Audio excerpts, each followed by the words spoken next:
ময়মনসিংহে ৮ দিনব্যাপী বিভাগীয় বই মেলার উদ্বোধন হয়েছে। শুক্রবার সন্ধ্যায় টাউন হল মাঠে ৮ দিনব্যাপী বিভাগীয় বই মেলার উদ্বোধন করেন ময়মনসিংহ বিভাগীয় কমিশনার মোহাম্মদ মোক্তার আহমেদ। অনুষ্ঠানে তিনি বলেন, ডিজিটাল স্ক্রিনে নয়, বই পড়তে হবে হার্ড কপি। আর বই পড়ার মাধ্যমে মানুষের চিন্তাশক্তি যত দ্রুত সীমাহীনভাবে ছড়িয়ে যায়, ডিজিটাল স্ক্রিনে সেটা সম্ভব নয়। সংস্কৃতি বিষয়ক মন্ত্রণালয়ের পৃষ্ঠপোষকতায় বিভাগীয় প্রশাসনের ব্যবস্থাপনায় জাতীয় গ্রন্থকেন্দ্র আয়োজিত ময়মনসিংহ বিভাগেও এই বই মেলার আয়োজন করা হয়েছে। টাকা চুরির জন্য যদি আমার গলায় জুতার মালা পরাইতে হয়, তাহলে আমার শালীর সাথে প্রতারণা করার জন্য তোর ফাঁসি হবে। দুলা ভাই, আপনার তো ঘর জামাই বইলা একটা পরিচয় আছে, আমার তো তাও নাই।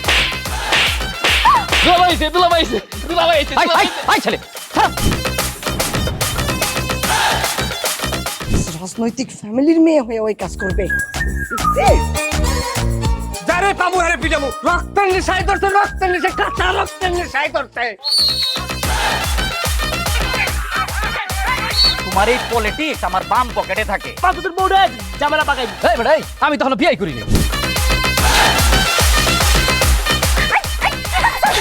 দুইটার আমি গুলি করে মারু।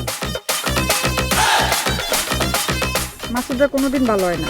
আপনার পোশাক আশাক দেখে কিন্তু আপনার তালুকদার বংশের লোক মনে হয় না আব্বা, আপনার মনে হয় যে আপনি ফকির বংশের লোক।